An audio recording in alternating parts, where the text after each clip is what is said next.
Okay, सो इसके पिछले वाले वीडियो में हम लोगों ने डिस्कस किया था फर्स्ट लॉ ऑफ थर्मोडायनामिक्स का मैथमेटिकल एक्सप्रेशन, सिग्निफिकेंस देखा था और जीरोथ लॉ का भी हम लोगों ने स्टेटमेंट भी देखा था। इस वीडियो में कंप्लीट करने वाले हैं फर्स्ट लॉ ऑफ थर्मोडायनामिक्स के एप्लीकेशन कि हम लोग कैसे यूज करते हैं फर्स्ट लॉ ऑफ थर्मोडायनामिक्स का इन थर्मल फिजिक्स में।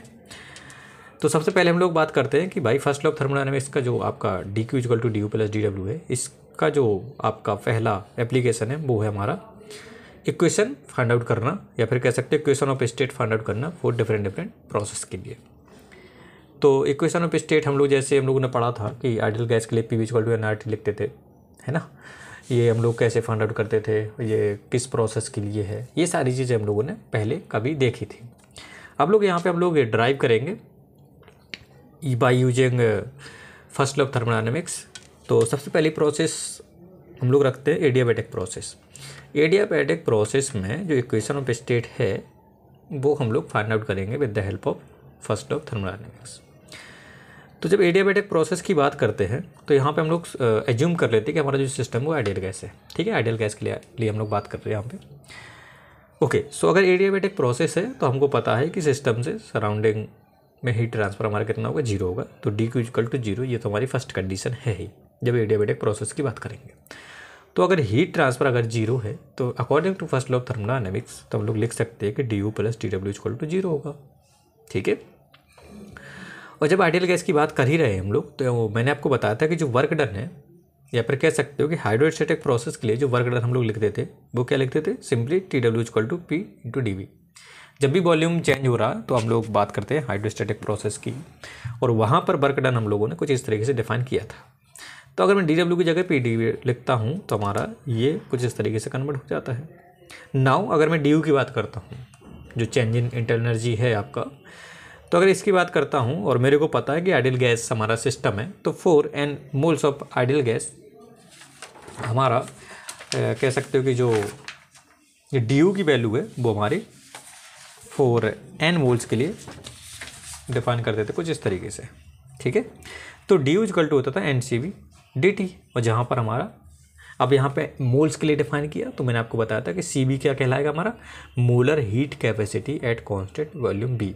और ये हम सारी चीज़ें क्यों लिख पा रहे हैं, क्योंकि हम लोग आइडियल गैस की बात कर रहे हैं यहाँ पे।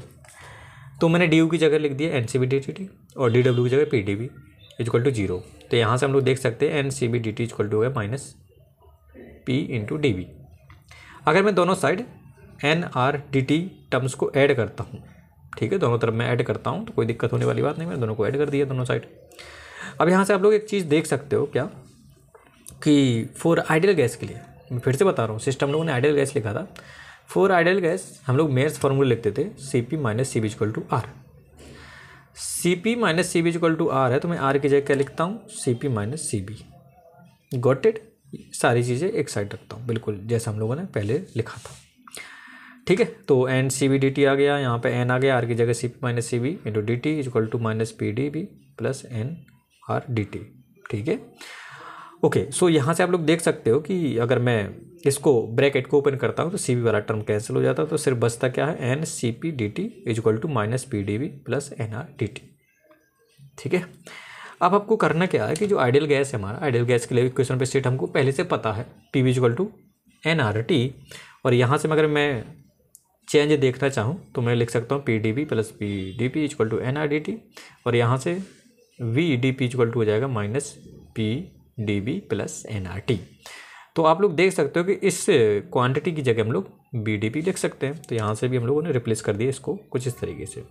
अब आप देख पा रहे हो कि इक्वेशन नंबर 1 और इक्वेशन नंबर 2 को अगर मैं देखूँ कुछ इस तरीके से, लाइक 2/1 अगर करना चाहूँ तो यहाँ से आप लोग देख सकते हो C P by C B, क्योंकि ये मेरे पास रिजल्ट पता है फॉर आइडियल गैस के लिए।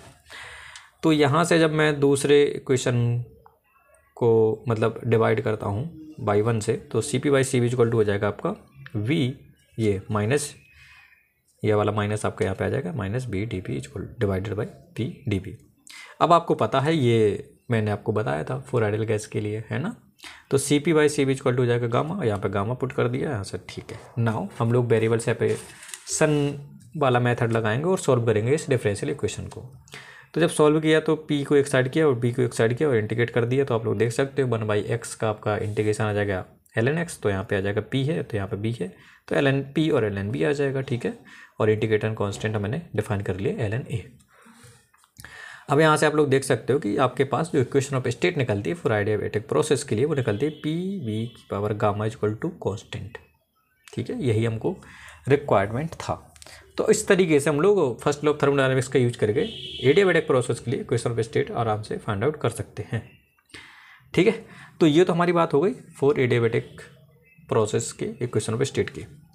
हमको ये भी पता है कि अगर मान के चलो सवाल में ये भी हो सकता है कि भाई पी और बी की वैल्यू गिवन ना होके टाइम के बारे में, बहुत सॉरी टेम्परेचर के बारे में पूछ ले, वॉल्यूम अगर गिवन हो, तो उसके लिए भी हम लोग रिलेशन सेटअप कर सकते हैं।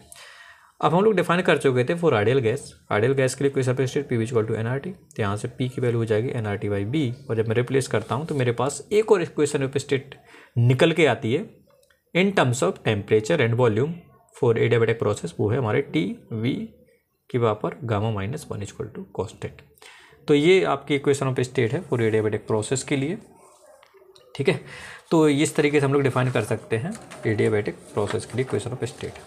ये तो हम लोगों ने अभी तक एक हमारा ये निकल गया पी और बी के टर्म्स में, टी और बी के टर्म्स में। अब एक और हम लोग फाइंड आउट कर लेते हैं टी और पी के टर्म्स में। तो इक्वेशन ऑफ स्टेट पता है P equal to N R T, यहाँ से बी की वैल्यू देखी तो N R T by P. अब रिप्लेस कर दिया वही हम लोगों ने निकाला था पहला वाला, तो बी की जगह हम लोग ने ये पुट कर दिया। तो यहाँ से आप लोग देख पा रहे हो कि जब टी और बी के बीच में जो रिलेशन निकल के आता है कुछ इस तरीके से निकल के आ जाता है। तो टी पी की power gamma minus 1 divided by gamma equal to constant. तो इस तरीके से हम लोग कह सकते हो कि भाई एडियाबैटिक प्रोसेस में हम लोग पी बी टी बी और टी पी के बीच में रिलेशन सेटअप कर सकते हैं with the help of first of thermodynamics. तो ये तो हो गया पहली प्रोसेस के लिए। अब बात करते हैं दूसरी प्रोसेस जो कि फ्री एक्सपेंशन। अगर फ्री एक्सपेंशन है तो इसका मतलब है क्या? पहली बात तो फ्री एक्सपेंशन का मतलब क्या है? फ्री एक्सपेंशन का मतलब है भाई एडियाबैटिक एक्सपेंशन इन वैक्यूम। मतलब जो एक्सपेंशन होना चाहिए वो एडियाबैटिक होना चाहिए और किस में होना चाहिए? वैक्यूम में होना चाहिए, ठीक है। अब दो टर्म्स उसने बोल दिए, एडियाबैटिक एक्सपेंशन होगा तो इसका मतलब क्या है? हीट ट्रांसफर आपका जीरो है एडियाबैटिक प्रोसेस के लिए।